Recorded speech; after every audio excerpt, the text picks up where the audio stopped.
Hey guys, it's your boy Chev, back at it again with some World of Warships ranked match. Sailing the Benson out again, and this time I'm recording post-commentary. I want to see how I like doing this instead of live commentary. This match was a doozy. It was a good one. I think you'll find it entertaining. So we start out sailing towards B. Our team decides to split up, which ends up going well for us, but it isn't always the case. In ranked matches, really the best thing you can do is pick a plan and stick with it. If you start going against a plan that you guys stick, it'll almost always fall apart. So it doesn't really matter how good the plan is, as long as you execute it together, you'll most likely do well enough against the enemy. It's not going to always make you win, but with so few people in each team, then that one extra player in a firefight makes a huge difference. I noticed at this point that I don't have the located notification on my HUD, basically saying that no one on their team has the radio location perk, which is the one I've got that tells me where the nearest enemy ship is. This is going to play a huge difference for us later, where we pop up where they don't expect us, but we know where they're going to be.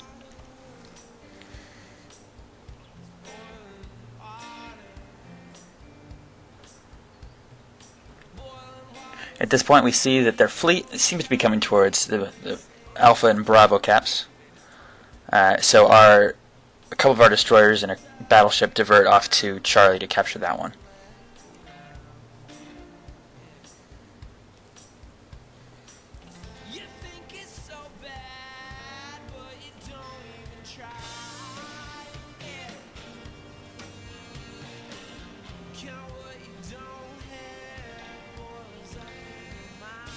I'm looking for the destroyers at this point. I know they're going to be leading their fleet, but I want to be able to take them out. As a Benson, you have an excellent role in destroying enemy destroyers. Looks like one of them is an Alpha. I don't see it yet, so it's probably hiding on the other side of that strait, but I know he's there at least. And then another destroyer smokes up their fleet.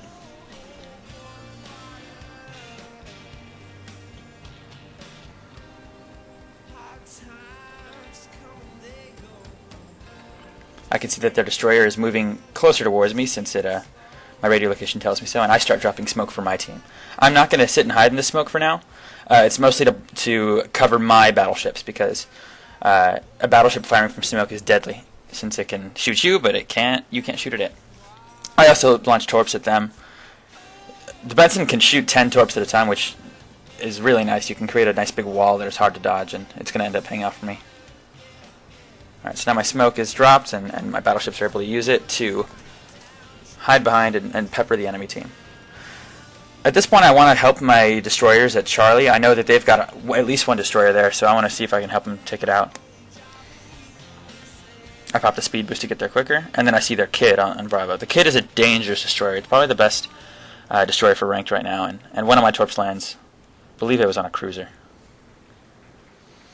At this point, though, I noticed that we've got 2 destroyers and a battleship already going towards Charlie, and so we don't really need 3 destroyers there when our main fleet doesn't have any destroyers screening them. So I turn back around to help in the main section. Now, our Bismarck here makes a big mistake. It's rounding the corner. I don't know if he's got hydro active. I like to think he doesn't, because he's about to eat a whole lot of torpedoes.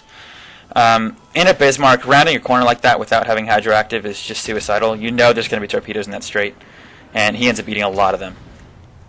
That's one of the Bismarck's best traits is that it has a very powerful hydroacoustic search, so he pays dearly for that mistake. So if you're going to round a corner like that in a contested area, definitely have that active, and definitely don't round the corner side on. You want to round it facing in so you can dodge any torpedoes that are waiting there. I get back into my smoke and I'm prepared to start peppering their battleships with high explosive fire. And then I see that there's a gunfighter coming from that smoke, so 1 or 2 of the destroyers are hiding in that smoke. And their Benson spotted, and he's got very low health, so I'm able to pretty easily pick him off.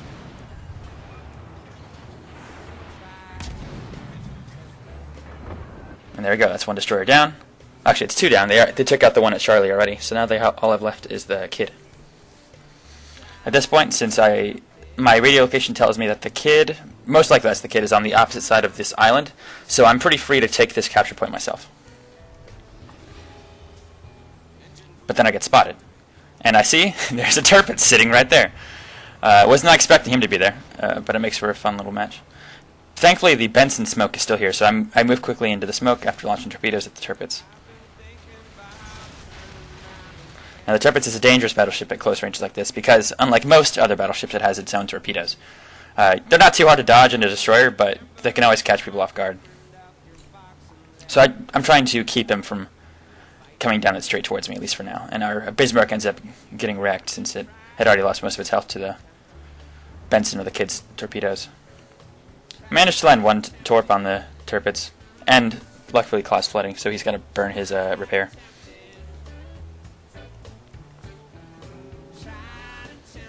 As long as I see that arc is pointing towards the Tirpitz, I know that the kid isn't trying to flank me yet, and the kid's still spotted momentarily, so I know he's not going to be rushing up at me right now, so I'm free to take this capture point.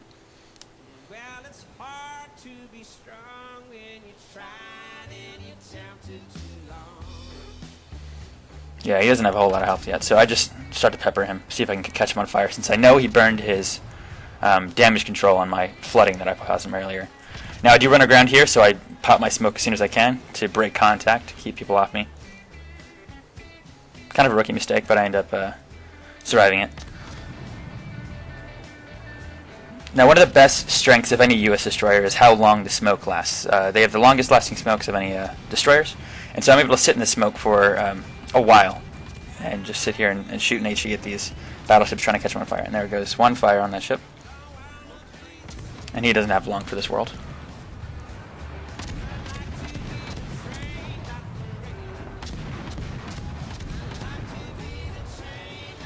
There we go, that's another battleship down.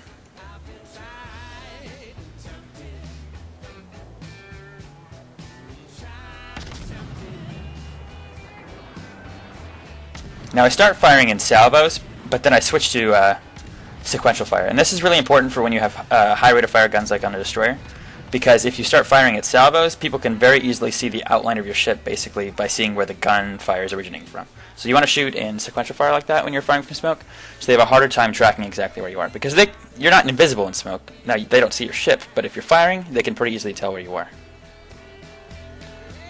At this point, I tell the Kagero to slow down, because in a close-range gunfight with a kid that has higher health than you, the Kagero is not going to do well. So I tell him to wait up for me. I've got full health. I can pretty easily tank this kid's gunfire and take him out.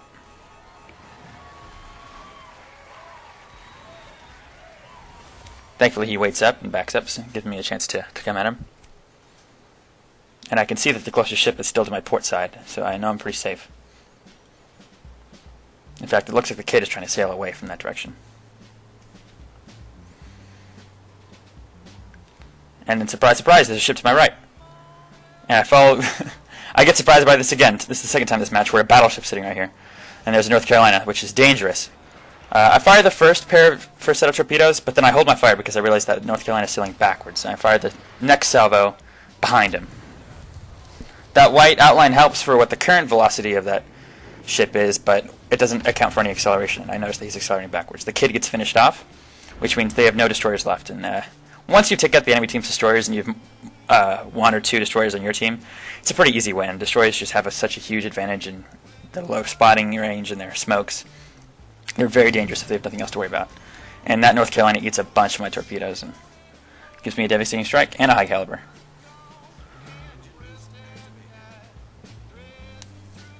All they've got left at this point is their Edinburghs.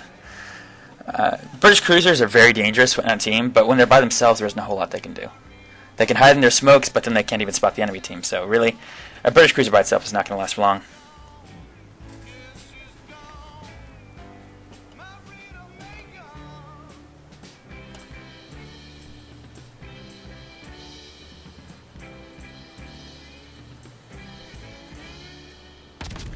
Looks like they're going to just try to get as much damage in as they can, and I join the party trying to land some shots from this distance. Now, American destroyers are notoriously slow velocity guns, so it takes over 10 seconds for these shots to even land. And it looks like our battleship's going in for the ram. Ramming speed!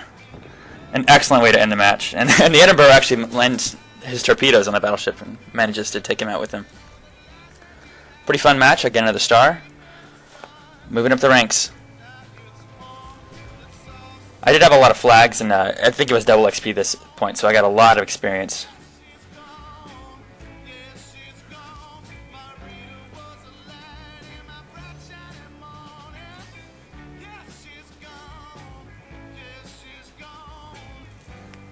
And there we go. Thanks for watching. We'll see you next time.